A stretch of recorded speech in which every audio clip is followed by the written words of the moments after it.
and on Instagram. Sorry, YouTube and Facebook. So awesome.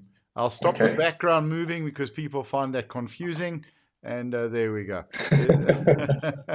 So, guys, welcome to Coffee and Conversations with Champions. We're sitting down with two champions, Marco and Daniel from Brazil. You know, I think we need one of these, guys. Or at least, you know, a good round of applause. Okay, awesome. So, guys, I think let's get started with a brief introduction. I think, Marco, we've had you on the show first, or before, at Sun City, which was awesome. It looks like they made you go sit in a cupboard. And guys, don't worry, he is wearing pants.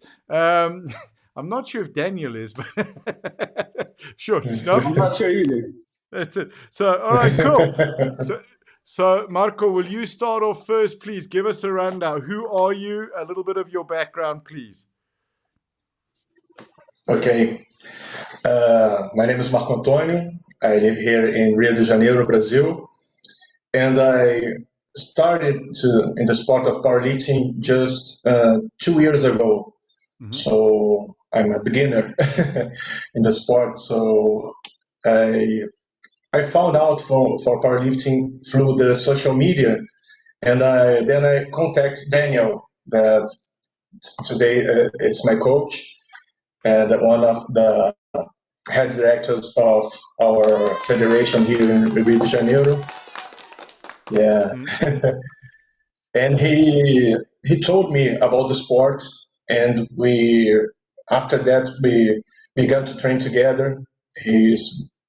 And just in 2021, I did my first competition, on stage competition. Then I won the state competition and began doing the state records there. And then he led me to the national competition. Then I won there also.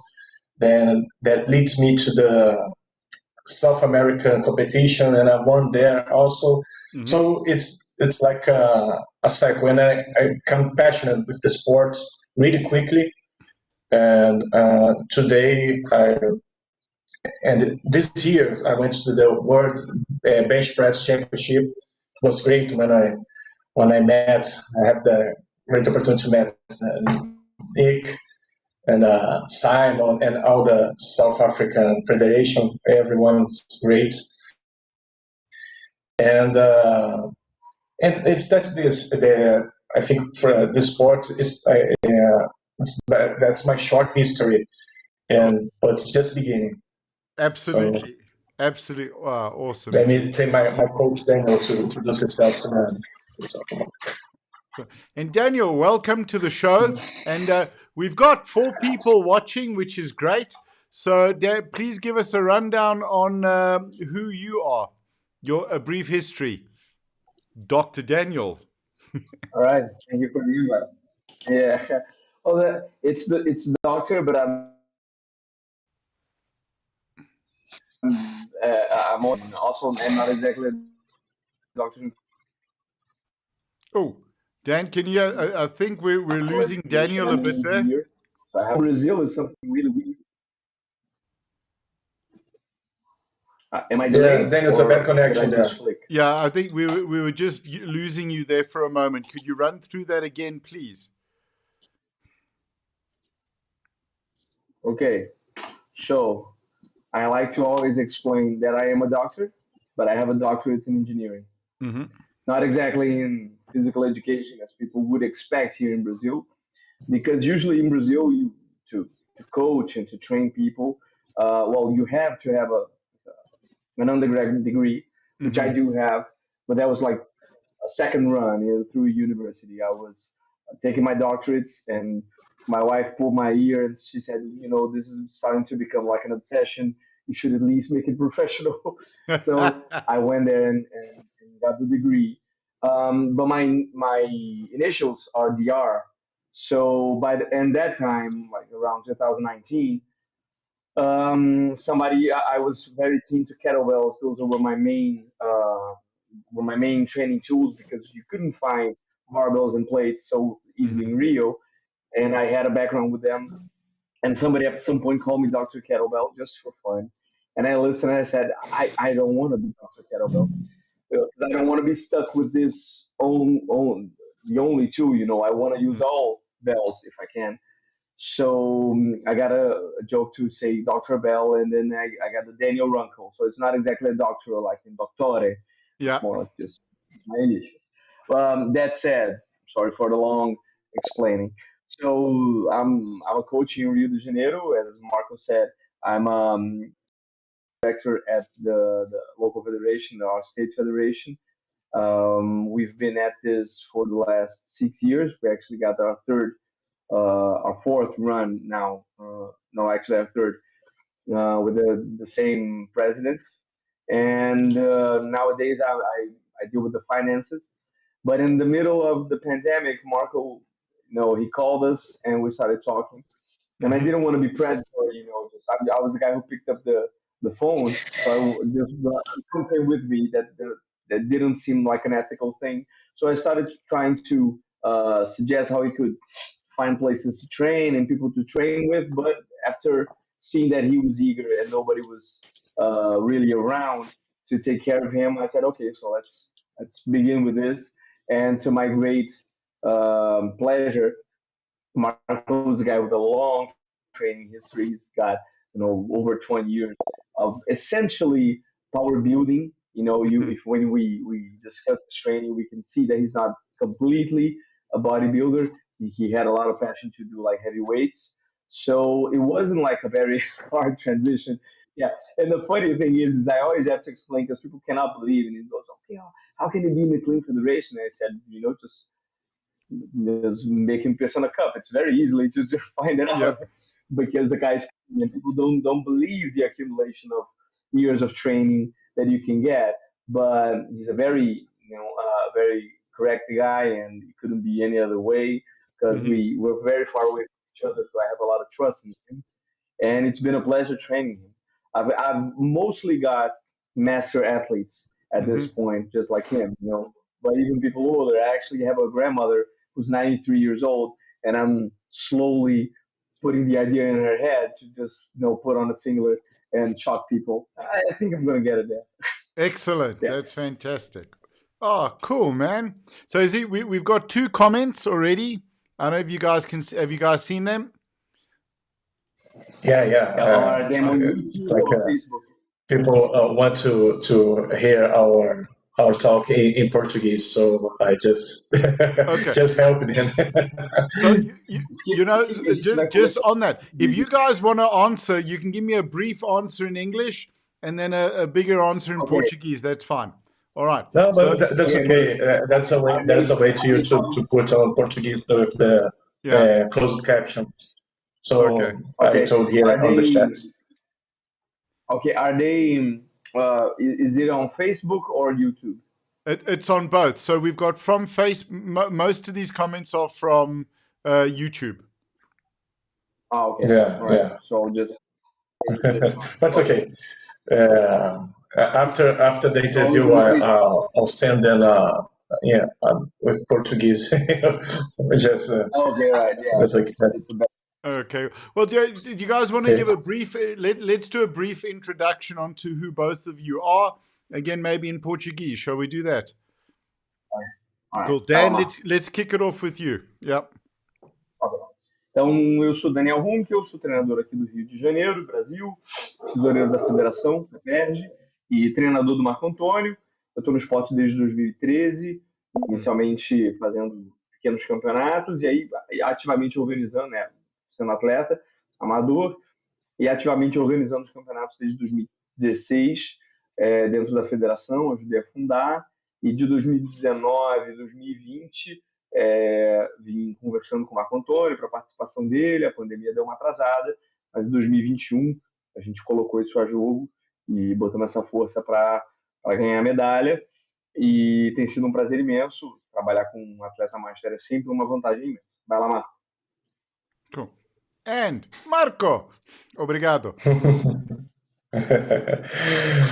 Bem, eu estou no esporte, eu comecei no esporte há 2 anos atrás, por intermédio do Daniel, que me apresentou o esporte e me fez, né, mudar um pouquinho dessa rotina de treino de bodybuilding, né, na questão de musculação, que é, quando vai para o powerlifting você vai ver que é completamente diferente, né, tem que tirar vários hábitos antigos, assim, ficou mais difícil para ele, né, porque teve que pegar uma questão que já estava com alguns vícios, né, de treino, e eu me apaixonei pelo esporte, eu estou direto seguindo aqui todos os campeonatos possíveis.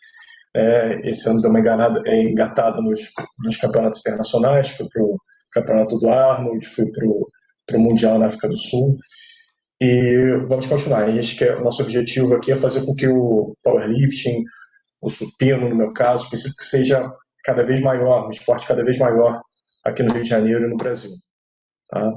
Obrigado por estarem acompanhando. Okay, awesome. So I think when I ask a question, then if one of you guys can just translate sort of what the question was, and we can get into it. Thank you. Marco, I'm saying, is that your dad? Because I'm seeing...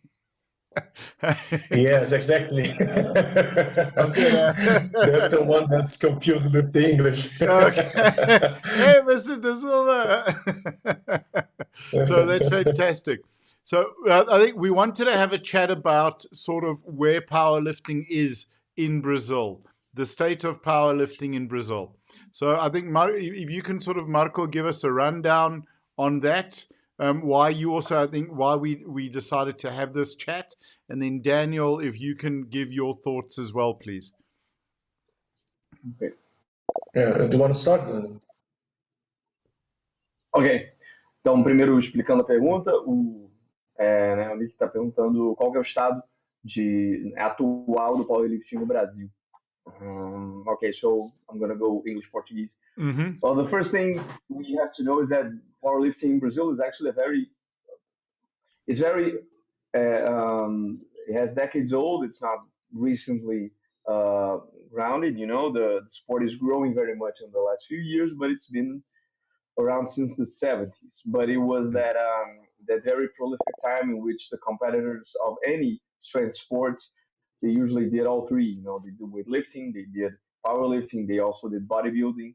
We had a local champion here in Brazil, in Rio, who did powerlifting competitions in the United States as well as competed in the Mr. Olympia with I'm not what is his name, the Surge. Frank. Well, I miss his name, but Nelson Carvalho was the athlete. He's a very famous coach. He died a few years ago, and but from then on, with all the transformations that the sport had, especially the introduction of equipment, it became very hard to introduce new people to the sport up until I'd say 2011, 2012, with the explosion of raw powerlifting, and then it really caught on. That was a little before me, like 1 or 2 years before I came to the sport, and then it's been growing like wildfire. We've had a lot of distant communities which we didn't know had any interest catching on. CrossFit has had a very uh, interesting impact because we've been able to gather around the people who got enamored by the weightlifting aspect of it, but not so much as the metabolic conditioning, you know. And this has been joy and a pleasure to see, which is to say that on the public side and on the athlete side, we've been growing. On the more institutionalized and supportive side of the sport, we're still establishing the basis.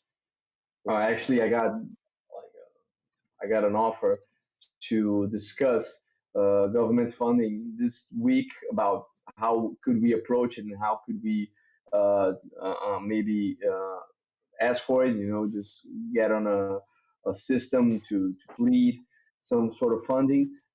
Still uncertain, but it's a way. So things are very new in that sense. Marco has a more interesting local experience in which he met with like the local city and officials around him where he lives, and then he was able to gather much more information and also support, and that's which is unexpected, but at the same time comprehensible, given that in Brazil you can do a lot more things locally, although the money is federal, you know. Okay. Ok.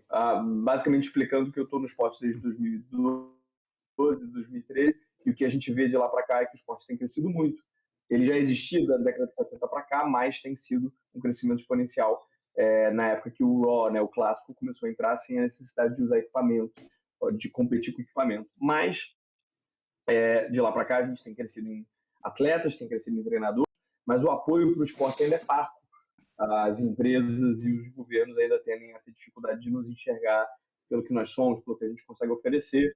Então, tem sido interessante ver como que a gente explora isso. E essa semana mesmo eu tive conversa com um assessor de uma deputada para ver questões de auxílio de verba, emendas impositivas que venham a poder incrementar a nossa compra de equipamentos e organização de eventos. E aí vamos ver, novos capítulos. Mas o Marco tem uma experiência local com prefeitura que é bem distinta da que eu tenho e de repente pode falar mais, ok? Bom, Marco. Okay, as Daniel told us, we have a lack of government investment here. The federal government, as he told us, only for highly regarded athletes in Olympic sports, we have a bit of this kind of investment.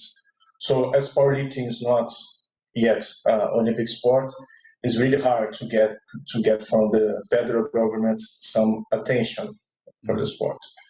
So as in Brazil, in like private investments are mostly for soccer. So we don't have the eyes of the companies on powerlifting. But people don't realize how great powerlifting can get to the image of companies. Mm-hmm. So as Daniel told us, I got support from my city hall, from the Secretary of Sports here in Niterói. Mm-hmm. They sponsored my trip to South Africa to the World Bench Press Championship. That was great, and I'm really grateful for that because they opened their heart and their wallets for the sport. So they invested in a sport that I have to tell them what powerlifting is. So most people don't know. When we say about powerlifting, people ask about the Olympic lifting. Yeah. Yes, just like this.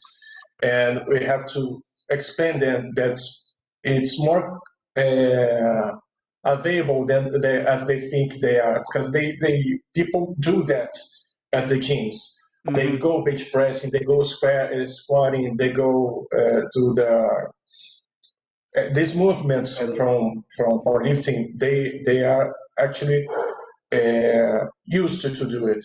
So it was when I told the sports secretary, they love it, the idea, and they saw the potential of the sport to grow here locally in Niterói. So I hope to be able to spread the powerlifting here in my city through projects from the secretary. And I have also another good experience with a company here in Brazil that it's really different. People just think that powerlifting can be joined with the supplements industry, but it's not like this. I have a company here that's like is specialized in lifting and maritime movements using cranes in the harbors. And they support also me to go to these events. So the companies have to see that powerlifting can be used for spreading a good image for them. So yes. I think we are just starting. So it's like the athletes and the federations, we have to go after the sponsor. because we have to explain what the sport is. I think I'm not going to translate everything because after the video we put the closed caption, so it's gonna be really tedious to answer 2 times what we're going. Okay, 100%. Can you give us a brief synopsis of what you said? We're getting, and Tony, who you met in South Africa, is saying, I met Marco at the IPF World Bench in Sun City. He's a fine human being. So absolutely. Can you guys see the captions when I put them up on the screen? The comments? Yeah. Okay, yeah, great. yeah. Awesome. I see. Yeah, and Hi, Tony. Really great to see you here, man. Awesome, man. No, it was great. Hope to see you later again. Yeah, absolutely. And then also you had someone giving you applause. There we go.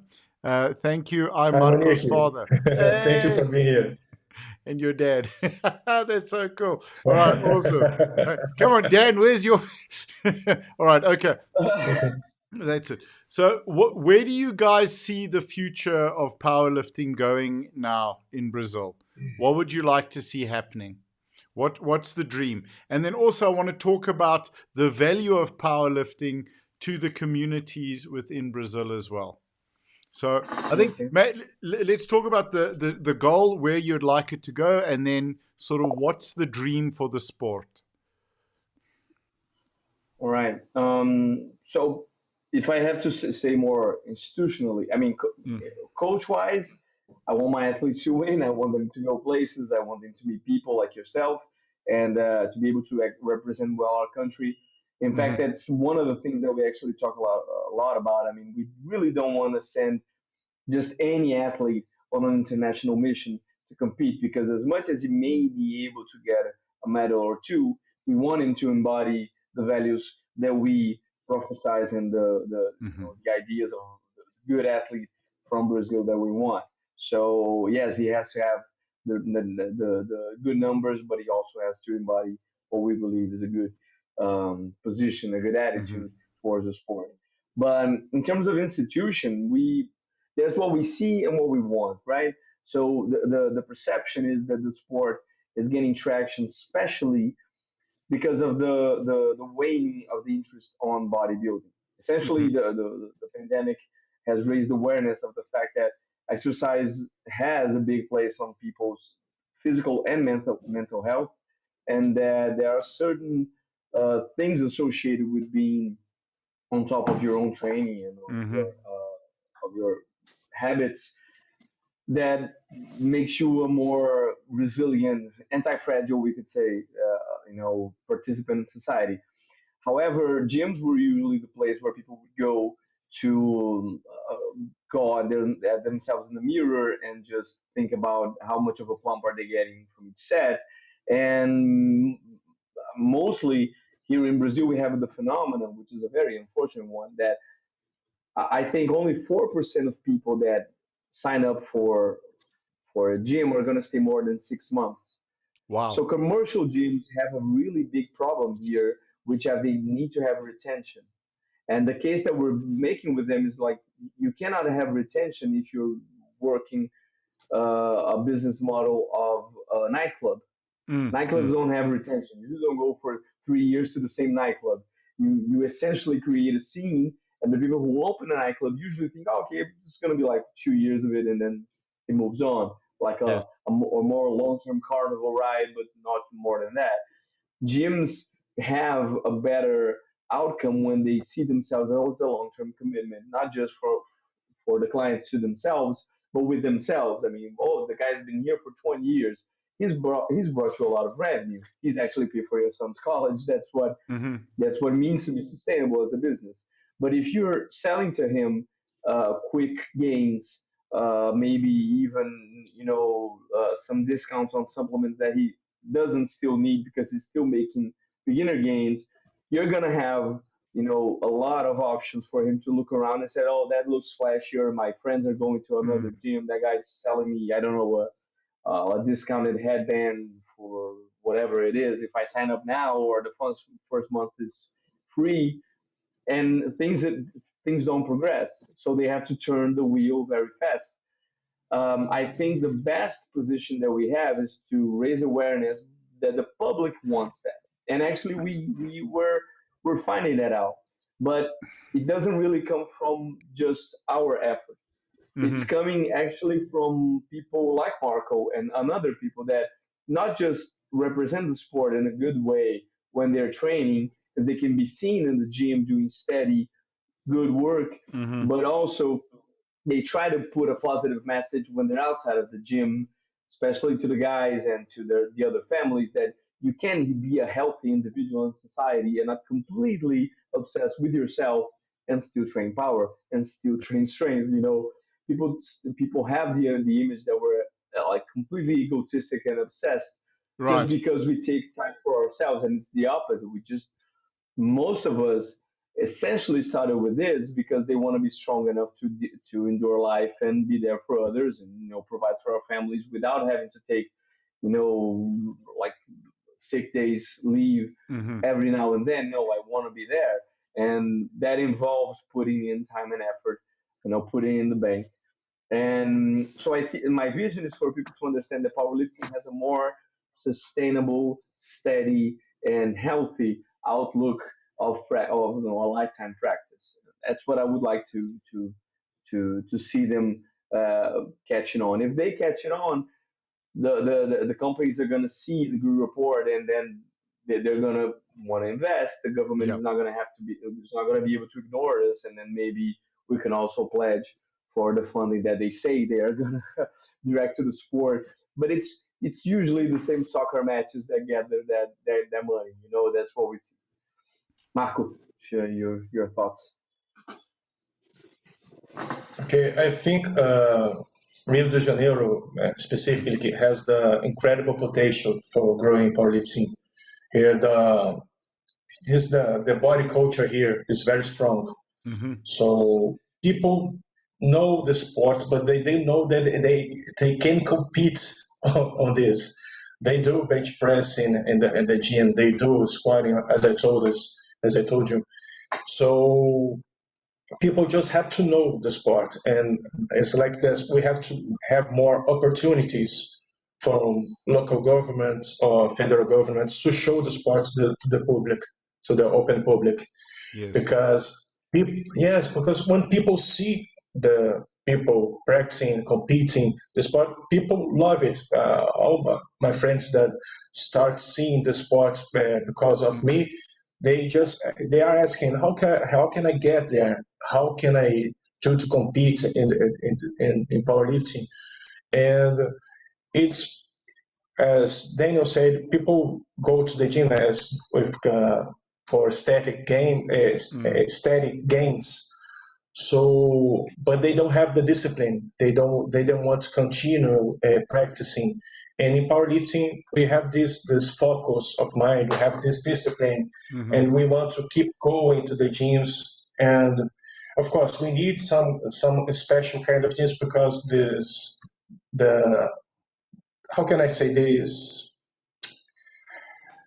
These genes of there are networking genes that Mm-hmm. these branches, big branches, they don't have the structure for us. It's really hard to have to depend on CrossFit Yes. gyms, CrossFit boxes to train powerlifting, because people uh, don't know the sport. So they, when I ask at the gyms, how much this bar weighs, for Mm. example, they don't know.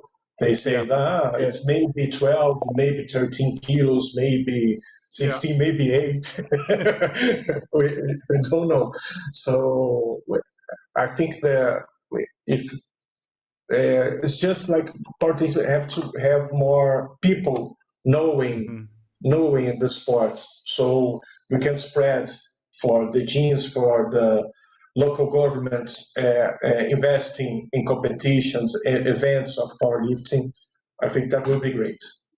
So, what have There's you? a, Oh, sorry. Yeah, go if I ahead. could Sorry, just, Dan. Yeah. yeah, if I could just add this, because I was gonna say it, and it dropped my mind. The thing about talking in English is that it's much harder to remember the first things you said in the beginning. To just keep on, Yeah. you concatenate as you go, and some things are left behind. But let's go. But I was gonna say that for Mm. sure, the main vision that we have for now is to increase the number of women and master athletes. Those are the two populations that are usually underrepresented, and it doesn't really make any. It doesn't take much effort to gather more guys, more young guys, because they usually pay attention to where the girls are looking. So if we know how to manage the public's attention, is because we're gathering everyone's attention, not just Yeah. the usual audience in this sense. We the last Saturday I went to a city that's, well, you could say that is eastbound from Marco, so it's further from me, but it's called like Oyster River, Rio das Ostras. So I went there and I did a deadlift championship, a deadlift event. Mm-hmm. They had more women than men. That was completely awesome. I have never heard of that, and it wasn't the intention. We tried to call out people to do it, and then at some point the sign up was really slow, and then we increased the deadline, but we instigated the trainers and we said, look, it's best opportunity for everyone, because the beginners need like a confidence building event, and they need to feel like they're in their turf to be able to step on the flat platform. That's why usually people only want to begin training when they have a shot at the medal, because oh, Yeah. it's too stressful for me to go without the knowledge that it's going to be worth the squeeze. And it's like, no, that's not it. You go to feel the weight of everything, and then you can decide if it's going to go. But they caught on to that idea, and at some point, the women just started subscribing like crazy. It was like over 20% more women, and it was so much fun. It was so much fun. It was very nice. So, one of the reasons why I'm so happy to have this conversation with you guys is I know there are many countries where the athletes are struggling to get support and sponsorship from companies and from government level. And I think where you guys are sharing your story in the community worldwide, we can see that it's a common challenge. And where you guys are able to get something to happen, then other countries can use that as an example. And then one country gets something else to happen, and we can share that information in terms of how to work with local government and with regional government as well. So I think if we look at, and I don't know if you guys want to discuss anything in Portuguese now, you can, but I also have another idea. Because I think the most of our audience is from your region, is we can have another show where you guys can just do it in Portuguese, and I'll just sit here and nod and pretend I understand what you guys say. And then we can just sort of discuss the questions, and then if I have a question, you guys can fire it off. I think well, we can also do the opposite, Nick. I mean, if most of the people watching are from Brazil, then you can, I don't know, say something about yourself and your experience with the federation in South Africa, so we can know the host. Yeah. Okay. Cool. Perfect. So I'll do that in Portuguese. Whoops. Yeah, listen, and also Marco is teasing me because South African Portuguese is not so great, apparently. It's a little bit different.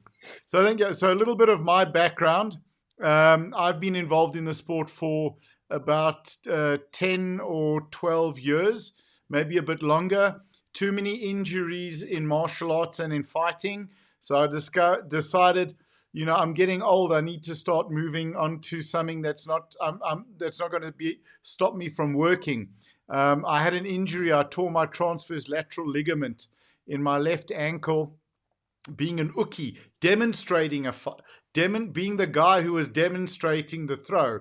I was usually the ones who get hurt the most. Yeah, correct. That's it. And that was not fun. And I got involved in powerlifting. Was that karate, judo, or aikido? Also karate, judo, jiu-jitsu, hisardut, Krav Maga, Western boxing. This was a kung fu move that we were doing. It was a scissor throw.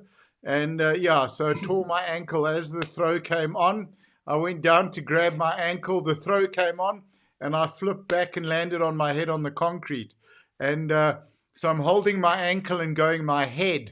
And the guys are looking at me going, that's not your head. And then, when you're stupid, you go and sit on the side and you wait for it to get better and you carry on. So, yeah, I mean, I did a grading that was about 5 hours, and 2 hours into the grading, I dislocated my right hip and still carried on. So these are all fun things. So that being said, what I love about the sport, and for those watching, this is what I wanted to share, and this is what I'm trying to do with the podcast. The community is unbelievable.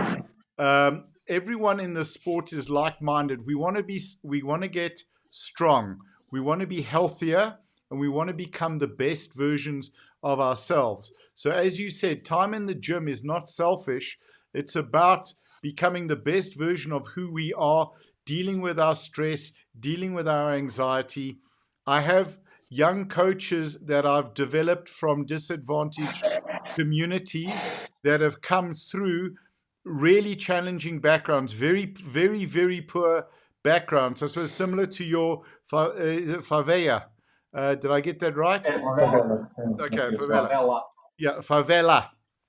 Got it. So, and just giving them an opportunity, they started lifting at school so they could be better at rugby. And then they loved the lifting, and some stayed with the lifting, and others became coaches. And they really, this has become their life. So powerlifting is a wonderful way to very quickly upskill as a coach and to continue going.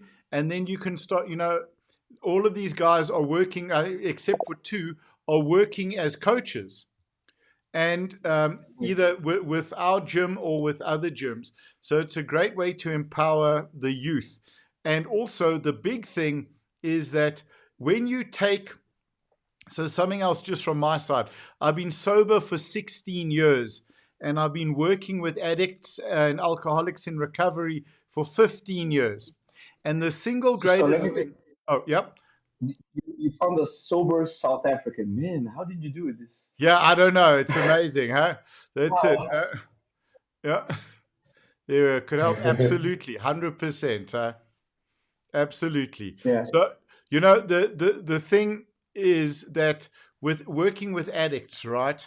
What's so amazing about that is if I take someone who's been in treatment for 2 weeks and doesn't want to be there, and I tell them do 10 push-ups, they'll take an hour not doing the push-ups. They'll have excuses. They'll try this, and this is so, and that's so. But if I put them together with another addict who's also in treatment, and I give them a challenge for who's going to win, then ego takes over. And they will kill themselves. They'll do 250 and not be able to use their arms for a month. And I saw that, and I realized that is in powerlifting as well. When you have kids that are exposed to challenging environments, right? Drugs, alcohol, gang violence, gang membership, all of these things, abuse at home, then what happens is, if you have somewhere to go that isn't on the street, you want to go there. But if you're a young man and you have somewhere to go because you don't want your friends bench pressing more than you, then you're definitely going. And it becomes much easier to make that decision. So for me, I think every government, at local level, federal level and at national level, should be putting in powerlifting gyms and developing coaches, because that's the best way to keep kids off the street. I saw this in Cape Town, where I went to a development in Philippi, which is also a very challenged township. There's taxi violence going on there at the moment. I think there's been 5 murders in the last 5 days, and hundreds of people injured. Very difficult. Reading the tension over there. Yeah. Okay. Yeah. So it's very, very upsetting. You've got good people just trying to get on with their lives, and they have this development. They built like a shopping center out of shipping containers. And then, so for a few like 3,000 Rand, you can rent a container and you can build your business. And in that, there's also an office park where corporates have their offices. So a lot of the insurance companies have offices there. And in that building, there's a library. And a lot of the young girls after school, you talk about the ladies, go to the library to study. And then they stay there because it's a safe place for them. There, there's security to get into the center, there's security to get into the building, and there's security then to get into the library. And that's what these gyms can become. And I think, we talk for Brazil with jiu-jitsu. I hope I had that right. that was good. That's, and it's life, absolutely. It's absolutely fantastic because you go to the gym, you go to the dojo, and you're safe. And the same thing with the gyms. And this is what I would like to see happen from government level and from company level. You want to make a profound, real difference in the lives of youths and people from challenged communities.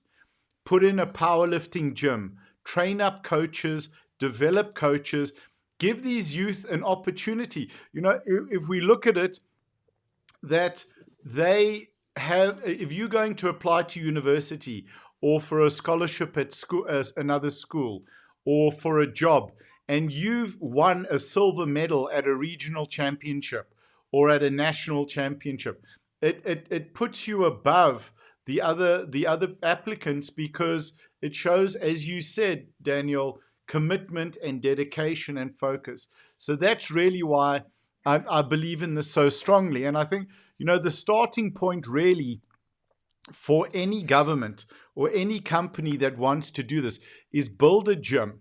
There has to be plenty of space available, buy the racks, buy the rigs. You've got a layout of a couple of $1,000 and then or maybe $10,000, $20,000, $30,000, and that's forever. You don't have to service an Olympic bar. You don't have to service a weight plate. They last forever. The same as kettlebells. I mean, Daniel, you can see my logo. I started my gym with kettlebells, and I have 1,750 kilograms of kettlebells. I'm a bit nuts, up to 60 kilos. So I love my bells, but yeah, and this is just a way that we can really, really help the youth develop. You upskill them. The thing with powerlifting as well, squat, bench, and deadlift is the foundation of any athlete's training program. So they become a coach at the local gym. They start off as an athlete, they become a coach or an assistant coach, and then they can go to a high school and coach lifting there. And then, maybe a university or a sports team. And there's ways for them to earn a living and carry that honor, that self-respect, that discipline, that camaraderie, that community, that passion through with it. My dream, we have 25,000 schools in South Africa. I want to put powerlifting into all of them. That's my life goal. Because that's genuinely how you change a country. Marco, I gotta go, man, because if I don't hurry up, this guy's gonna take over, and we still gotta win some medals. Okay, so that's me. All right, you guys go for it. Sorry, guys. No. That's a great aspect of this, the powerlifting, the potential of. I was a social educational officer. I don't know if you have that in South Africa. Do you know what it is? Not. If you could explain. It's like a juvie. So does that make sense? He was a jailer in a juvie. Okay, perfect. Sure. Well, there you go. For teenagers. Yeah. So here in Rio de Janeiro. So when you think about sports for them to resocialization, as they call here, they want to put them to play soccer, but it's just play. Just play. They don't have a future in soccer. Here in Brazil, if you want to be professional soccer, the odds are against you. Yes. So in powerlifting, everyone can compete. There are different age, weight levels. Then everybody. There's no obstacle to start competing in powerlifting. So they got a plan of living. They do, what can I say, they got more discipline, they got focus on training other than other bad things. So I think it's a great way to the government see the potential of the potential of powerlifting Yes. on these areas. So when you think about sport in Brazil, you have to play soccer. No, you don't have to play soccer. I don't play soccer. I love lifting weights. Soccer's too dangerous. Yeah, Oh my that's too God! dangerous. Don't get me started. Which, at the same time, if we Yeah. have to be truthful, there is a charm to the sport in that sense because you know that if you have 10 other people with you in a field and 10 other people on the other side, risks are part of the charm. Yeah. And then people see us lifting one bar with a spotter directly behind. So there's no one else working against you, just gravity, which is also present in the soccer field. And they think our sport is dangerous. Like, but everyone's for me. Yeah. The only other person rooting against me is not even on the platform. Why am I doing something that's risky? But there's a real danger in that sort of line of thinking. And here in Brazil, well, if you've come from martial arts, you know what I'm talking about. If you start teaching martial arts, the first thing you learn is that the kids will just come hopping in. I don't know. I was playing with my friend. Playing what? I'm just, kicking a ball around, and that's the first injury you're gonna see. It's not from your mat; it's from outside. Yes, It's absolutely. So, unfortunate. how do we start this process in Brazil? I mean, would building a gym, would be building a gym, having a gym equipped, and that as in a central place where the youth can come. Would that be a start? Well, the thing that we're thinking in the last few years is the following. There's a need if you imagine like like circles like building around or like circles in a pond. You have to get enough energy from the center to go forward. And if you meet any kind of resistance, you try to, either go around it or you try to kick it over. The first obstacles that we find is that people don't see themselves being able to do the sport. So it Yeah. really doesn't matter if I like do a big presentation. I've had the opportunity to put a powerlifting station, not full equipped, but enough inside the university where me and our federation's president, we graduated together and we got our undergraduate diploma together. So I had the access to the gym. I had bars, I had plates, I had benches. People came around, they looked, people who were studying theoretically the subject, and they didn't take any chance. They said, "No, that's too dangerous. That's not for me." And then they went to the martial arts mat, and then they went to the soccer field. So they are making choices even Yeah. when they have the opportunities. So before I actually go to places and put people to that, I had to understand. I have to understand what's keeping people from participating when the opportunities are already there. And essentially, I mean, I am not 100% into the representation wagon, that's become commonplace today in our culture. It's like, oh, we just have to put somebody's face, color, ethnicity, or whatever in that gender, and then they're going to see they can do it. Well, that's really like a backwards Renaissance thinking, because usually it was whatever's in man is in me. So therefore, if he exists and I do what he does, I could do also. We got to the point where only if he has the same characteristics that I have can I do it. But there is something about taking the risk. Well, maybe I can do it, but I'm going to be much, I don't know. There's something about him that I don't know what it is that makes him bold and, I don't know, dedicated. And if you see somebody from a parallel situation from yours and you can do it. So, what I've been thinking actually is not gyms per se, because gyms are already, is not like building a gym from scratch, but it's trying to get more people because we have actually more people outside of gyms than inside of gyms in Yeah. Brazil, which I think is mostly what you find in Western countries. So if we could just gather the people who are outside and put them in the powerlifting, setup, whatever it is, however crude or unspecific, but if you get a commercial gym and you have access to bars and a bench, Mm-hmm. that person who's not usually training now is already a beacon. Because I'm actually saying, look, you don't need to be like Marco, who spent 20 years in the gym before he got on a platform. No, you can actually start practicing what we're doing from the beginning with good instruction and fairly Mm-hmm. okay equipment. But from the youth perspective, what I've been talking to Marco about, and also there's another athlete of mine who just commented, said you sound like Arnold, Nick. I'm sorry, but I think he means, buff and masculine, not Yeah. just It is not a problem to tell me I sound like Arnold because these are things that we can do. Okay, as long as you get to the chopper. okay, Come on, let's go, guys. Come on, let's go. perfect. So he's an English teacher here in Brazil, and he does accreditation. So Mm-hmm. he certifies people that are doing like international tests, and also prepares people for them. So we've been discussing with him and with Marco the possibility of putting up like a English powerlifting course.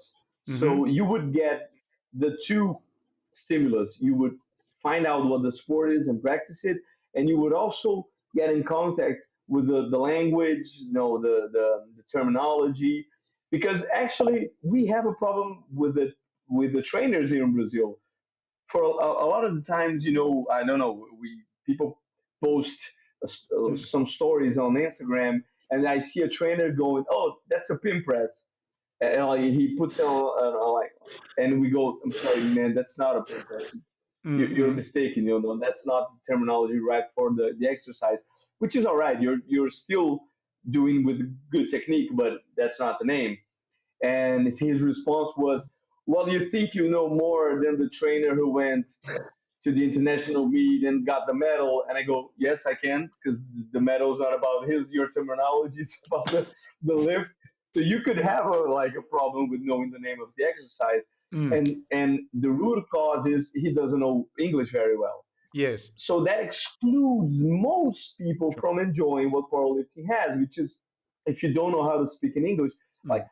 people are amazed with the Russian now in CrossFit Games because the guy speaks no English, but he's got like legs forever. Mm. No pun intended, because I know he hurt his leg and still, but he's got a good condition, good strength. But he can overcome. He only overcame the English barrier because he's got people helping him, and we Yes. have to help people over here get over the fear of speaking English, the fear of learning English. And that's Mm-hmm. what we're actually thinking. That it's not about new powerlifting gyms, it's Yeah. more about less fear of introduction and English, proximity. Let's call Right. it like this. So it's such a valid point that you made, and I experienced this when I work as technical controller. So a little bit of my background is I'm now a Category 2 international referee, and I've also got my coaching license level 2 through the IPF, which I did, I think, about 6 years ago, 5 years in Spain. It was magnificent. The food was fantastic, and the coaching was epic. But so the big thing is powerlifting is an English language sport, because these were the challenges that we faced as technical controller. Now, also, that the guys are not speaking English to you, even though you've seen them speak English, so they can get away with stuff. So, from my side, I've learned a little bit in each It's the language. classic. I don't. Yeah, yeah, That exactly. international sign of I don't get it. I don't get it. So, but it is, I think it brings that confidence and that comfort, and the ability to speak English is, that's the international business language currently. So it's a wonderful, wonderful idea. You know, the one thing I just wanted to share, which I'm quite passionate about. So Marco, we haven't really discussed sort of my background or guys, what I've been through. I went through a pretty challenging childhood, and my experience then working with the addicts, and Marco, speaking to you about, working with juveniles in detention. What I've realized is in recovery, I've met tens of thousands of people in recovery, addicts. I've never met a bad person. I've met good people who have done terrible things, and myself included. So when you have these kids that are incarcerated, just because they've done bad things, it doesn't mean that they're bad people. And it's an opportunity to, with the powerlifting, to find a purpose and to find a reason. If you don't value yourself, you're not going to value anything else. And if you're raised in a way, particularly with abuse, with child abuse, then there's no, you believe you're a thing and everything else is a thing.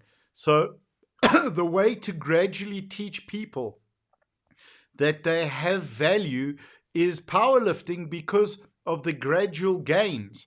I know I can't bench 50 kilos, but my coach teaches me for 3 months and suddenly I can do it. Then I start to question the other things I believe about myself that I can't do. Excuse me. I made my pink juice for Women's Day in South Africa. But it's got berries in it, so I think they're getting caught in the back of my throat. So, that's how powerful the sport is, because progression is linear and it's stuff you have to work for. Teaches you to delay your gratification. It teaches you that if you want something, you have to work for it and you can't have it now. These are the beautiful things. So I think as a starting point, your idea is absolutely phenomenal, but maybe that could be incorporated in working with youth, setting up a youth gym. I don't know if that would help with funding more, and then training these guys, the youth, to be powerlifters, both the guys and the girls, and then teaching them to be coaches as well. And what happens is, you got to spread it like a virus, where you infect them with self-belief and you infect them with the way to develop self-belief. They can start to spread that. And that's how we get to change lives. And then from the public training, those can become the clients. So I don't know how you guys feel about that as an idea. Yeah, the first idea usually was precisely working with kids, especially because these juvenile detentions and this management of I don't know how to usually call it, but the delinquents, the kids and youth which are dealing with this, they are Yes. usually state or local responsibility. So we have, and usually if we go where they are, like Marco had that experience. It is easier to work with municipal hall, Yes. city hall, than to like take a plane and go to the federal minister and try to, hey, please just give us something. But I think it's like this, that we have to start locally, so to expand for other the state government see that what the city is doing for the powerlifting, what are the projects, and I think people are searching for social projects to do, because they don't have the imagination to do different things. They got, as we told, we got stuck with soccer. We got stuck with Olympic sports that just appear in 4 years. In 4 years, they just appear like this. And powerlifting, as Daniel told us, that we're having smaller competitions locally. So we have to expose the sport locally to get bigger nationally. So I think that's the way, as you told, that social area for the sport, that will be a great passport for government investments in the sport. And that can be sort of I think if you can show it with the youth in, perhaps in one of the detention center or somewhere where it can really help these troubled youth, then there's an opportunity to roll it out at a school because you have proof. And then when it performs at the school, you can roll it out a little bit more and get, I think with a long-term view for powerlifting, the more school kids you're getting involved, you can carry that through. And then their parents are all masters and they can come and compete and participate as well. So that's the value. I think if you guys were going to speak to, so let's say we're speaking to your, and by the way, I love Fabio's comment, powerlifting made me much more disciplined in other areas of my life as well. And it's so true. That's it. It teaches you that how to plan and how to program. You're programming for lifting, you're programming for life. But so if you guys were speaking to your government minister, where you haven't hopped on a plane, but you're speaking to someone and go, what would you say to them why they need to get involved? And then you can share this clip with them. Well, Marco is the one who had the experience as a preacher. So if anyone's gonna get us through that door, it's gonna be him. Go, Marco. Not a preacher, just a deacon, a server. And me and Daniel, we are both Christians, so we got along really well because the same idea, because we do everything for the glory of God, so we have to do it perfectly. So it's the discipline that we focus. We have to do everything in the best way as possible. Yeah. So I think what I would tell I think it's like the mayor, the local government, is they have the money to invest in sport, but they don't know where, because we have to show them that what the powerlifting, how great the sport is, because everyone that gets into sport, they get into a friendly place. You see in the competition, everybody support each other. It's not like, no, I'm gonna get you. So as example, my first powerlifting competitions, the bench press competitions, I went without my coach, Daniel. He was working. And I got the support for other coaches from other teams. That were competing against me, and they supported me there as I was part of his team. As when I went to South Africa, the South African team, they adopted me. They told me they even lend me tennis shoes to compete, because I have a problem there with one of the referees. And the person exactly that gave me the tennis shoes there was on my category. He was competing against me. So you see that friendly environment everywhere we go. So it's a sport for the community. Yes, it's a sport that put people together. So we have the same purpose, that it's going to get better if we cheer that when somebody else get a record, we get really happy, and we want to get we see our limits in other persons. So it's a great sport.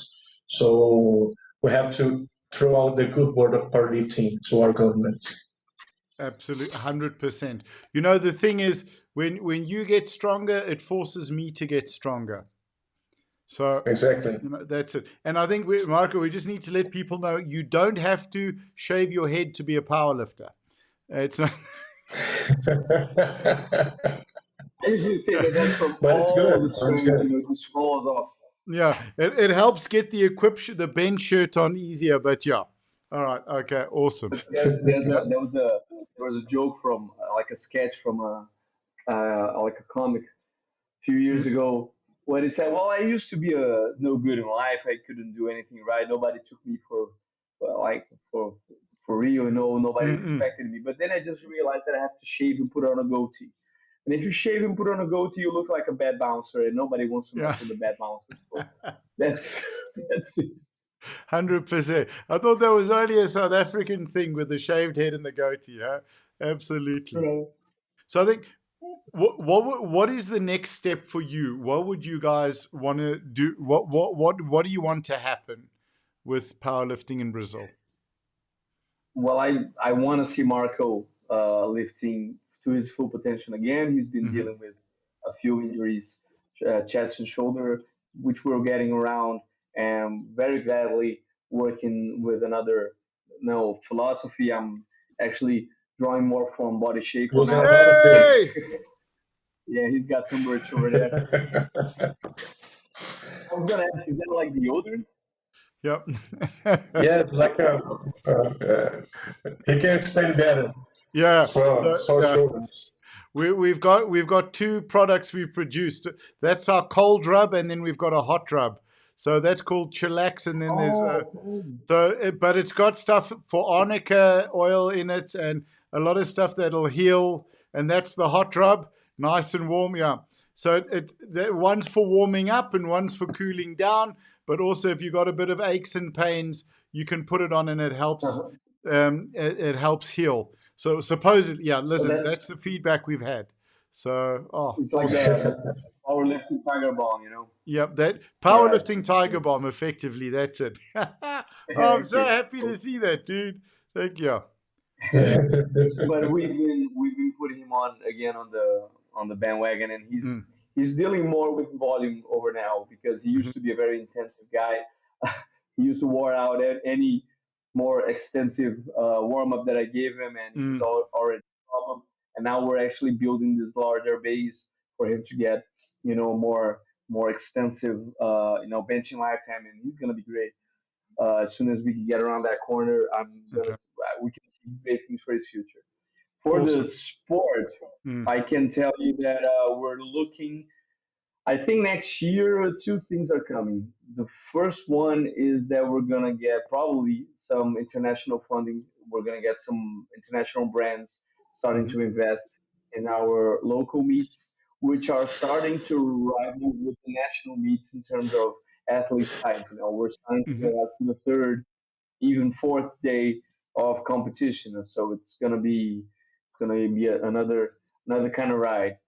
And maybe because of that size and scope, we're going to be able to shake something in the to gather mhm. some governmental attention. And I think that to answer the other question that you asked, what was I gonna say to the minister, whatever? I was probably just gonna say, hey, I've got a solution for you because they've got the problems. We've actually got the Yeah. solutions. They have demanding, necessities to invest money. So the funny thing is when you talk about governmental budget, most of the time we think of budget as there's a demand and then we ask for somebody to give us the budget and then the budget matches the demand that we Mhm, give them. But government does the other way around. They actually imagine a demand if they don't have any idea of how to meet. They don't know the solutions to meet the demand. mhm, They do projection. They don't even ask the supporter because I have yet to receive a letter or an email to see if I agree with the national budget for next year because it's my money, but they don't care if I agree. They're just gonna tax me. mm, mm, And then they say to every single congressman, they have like this imposing amends. That's how they call it. So they can send money to certain institutions or certain projects or whatever, and nobody can, as long as it fits the technical criteria of the minister of the subject, so the sports minister, the health minister. If it fits the criteria, you cannot deny it. So mhm. if the congressman says it fits the criteria, that's the institution, they have to get it. They Okay. have uh, two sort of like budgets that you can send. It's like the dedicated one, so it's like to get like generic, just to pay for usually rundowns, so like electrical bills or whatever for to keep the institute going, or you have specific ones to fund projects. So if you have a project that you need material, you require something more solid, then you can also do that one. I think next year we're gonna go that rabbit hole, and I'm actually more confident than I was hearing the project for the first time because it looks like we have we have a better shot than other sports. Like for instance, I cannot imagine what would be like for like a aquatic federation to just say, "Hey, build us a pool." It's like, oh Jesus, how much stuff do you need to keep a pool functioning? You know, every single day you need to do it. In our case, you have ways to make use of that equipment for powerlifting like all of the time.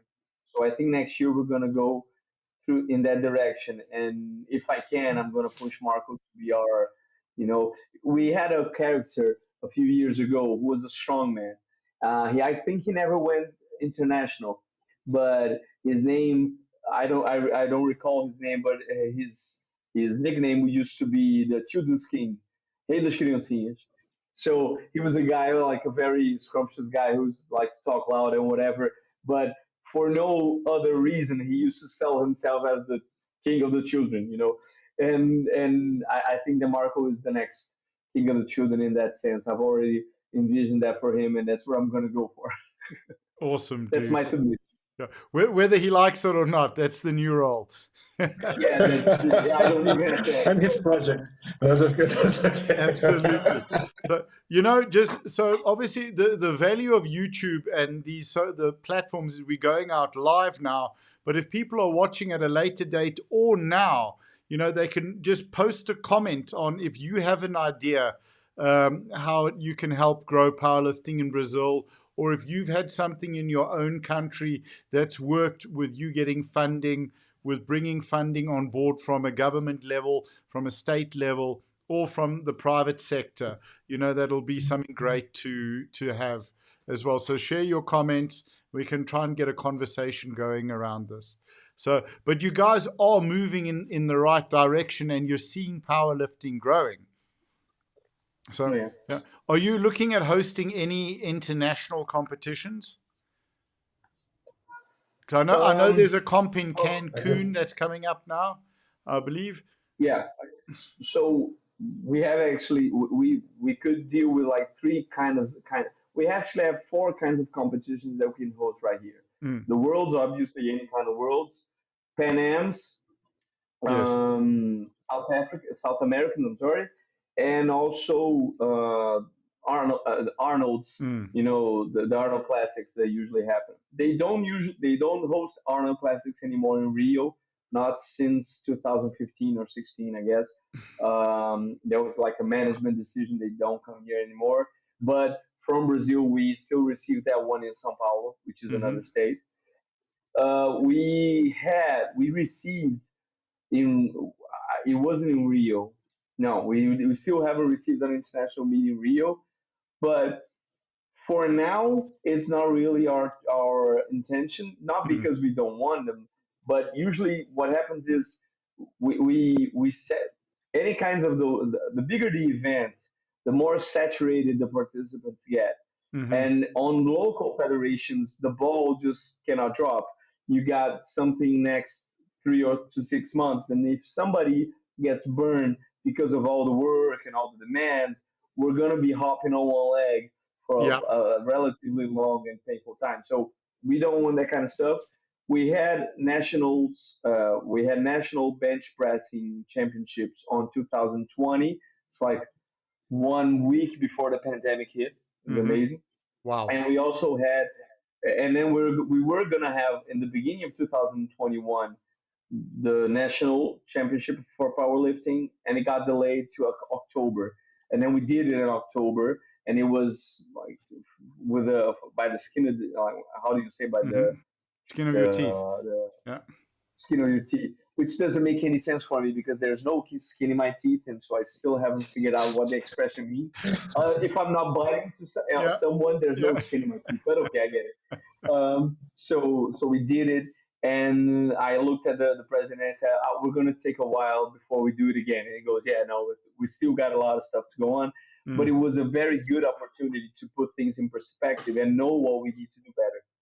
Okay, 100%.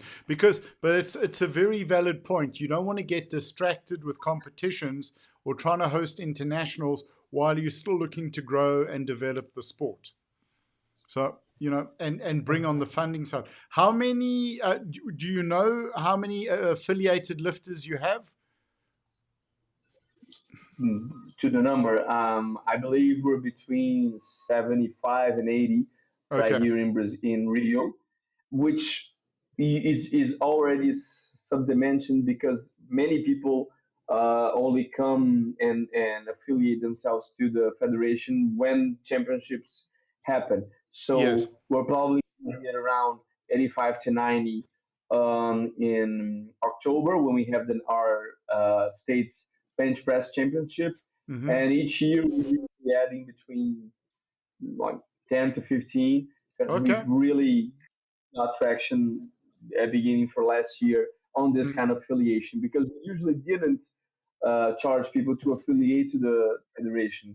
There was a feeling that now we're just going to charge the entry fee, but that creates a problem where we don't have enough cash flow to go through the year, and also people they tend to look at like a service, like a one-time service where you go and you play and then you leave, which is really not the nature of the sport. You have to make part of it. So. Absolutely, you have to stay with it. I don't know. I think in Brazil, our federation, I think about 300, 400 athletes that are federated. I think there are more people competing, but as Daniel said, just a few ones are that they have the federation fee paid. Okay, so I think those are similar numbers to South Africa as well. I'm sure there are a lot of lifters. We have a competition this weekend at the gym here, Barbell Bullies. I'm not sure if you met Henk and Laura and any of the bullies when you were at Sun City. Great guys, and it's an introductory comp, so there's no weight classes. You come and lift. If you want to know your IPF, your Wilks points, then you can do a weigh-in. So it's a great introductory fun comp, and I encourage you guys to have a look. I think it's going to start 9 a.m. South African time, 10 a.m. South African time on Saturday and Sunday. But like those fun things where we're trying to bring people in to affiliate as well. There are other federations, that aren't sanctioned by SASCOC or the IOC. So I think growing the IPF affiliation is really the right way to go because we get the representation of all the countries and particularly getting ladies involved. It's a great way to grow the reputation and the credibility, which we know of the sport, but internationally. So there's another, can you see that comment from Helena? Yeah, it's my physiotherapist that helps me a lot. Okay, awesome. Thank you, Helena, for being here. Thank you for the support. Also, I have now a nutritionist that's helping me to also Carolina Peçanha. You're looking a little bit leaner. Hey, okay. Did you tell them about all the ice cream and the hamburgers in Sun City in South Africa? No. No. He was very good. South Africa, state of South Africa. Yeah. Sun City, not Sin City. Okay. Yeah, exactly. People that are here. Yeah. Okay. Sunny City. Oh, fantastic. I know. Just maybe in closing, one of the things that we chatted about, what Mario was doing a South Africa and Brazil competition. So, maybe we can chat to our respective sports ministries and see if that's something that we could make happen, because I know South Africa and Brazil do have a good working relationship. Yeah. Maybe it could be Battle of the South, something like that. So that would be something. That's the kind of thing that I talked to you, because the federal government sees the opportunity to have that links with Brazil and Africa and South Africa. So it's a good way to expose the sport in the federal level. So that what we're doing here locally, I think we get better and get bigger to get to the federal government to see the potential of powerlifting, also in diplomatics. So yes, 100%. So Yeah. maybe there's two things that we can work on with this. Firstly, we can, I'm going to see what we need to do to get the ball rolling on having a competition. But, maybe we can see if we can get a minister on, and we can get a South African and a Brazilian, and then have ourselves on and have a discussion on the podcast about, how we can grow powerlifting. So I think what we can do is our federations are a similar size. I think there's a lot of similarities between South Africa and Brazil. And I think a tour to Brazil or a tour to South Africa would be fantastic.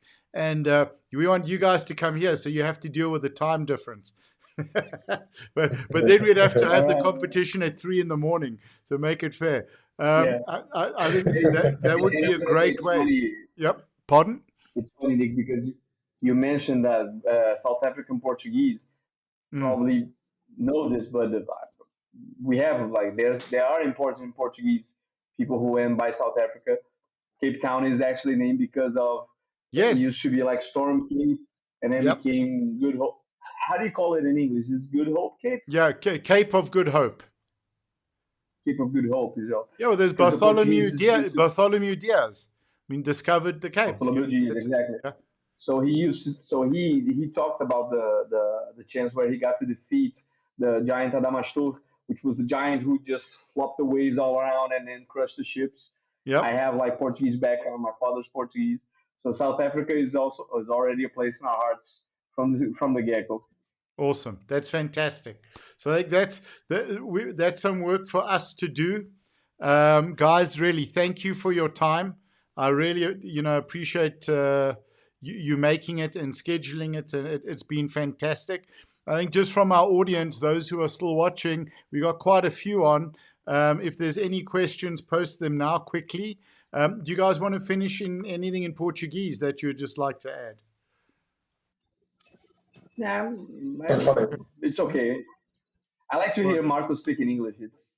Me too. Or as we call him in South. It gives me the confidence. I had never heard him talking in English before he went to South Africa. So in my mind, it was like, oh my God, is he gonna get there? What am I? No, it's really hard for me to speak English right now. I can't listen everything you are saying, so I have a problem with the headset. So I'm talking in slow motion. I don't know, but I think you could understand mostly what I say. So it's okay. No, Marco, it's fantastic. You're doing brilliantly wrong. You're doing brilliantly, not brilliantly wrong. So really, thank you. Thanks, Nicholas. Thank you. Kisses. We got to give you Marco. We got to give you a kiss. Mwah. See, there we go. That's it. Beautiful. And thank you to your dad as well for listening. Thank you to everyone who shared their comments and their thoughts. We really appreciate it. It's been great. And guys, I look forward to doing this again. And you know what? I'm going to have a chat. Let's see if we can get someone from our government side interested in having a conversation, and from yours. And I think a fun way to grow this would be having a competition between our two countries. I think that is something that would be very, very special. It'd be perfect. Well, you guys are already invited. You just have to come here and then we'll set it up. Okay, excellent. Excellent. Count on us. All right, fantastic, guys. I'm going to end the live stream, and then I'll chat to you quickly. So to everyone who's been watching, thank you so much for joining us. We really appreciate you taking the time to come through and support us. Please do share this podcast with other people in powerlifting, with people who you think would benefit from getting into the sport.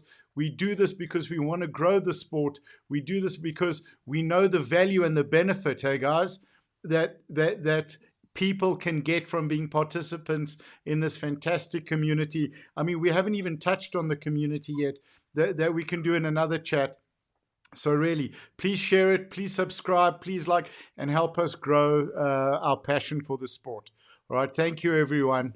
Congratulations, Nick, for your initiative for lifting, powerlifting. So I love great, that. man. That's fantastic. 100%. Thank you. All right, guys, I'll be with you in 1 sec.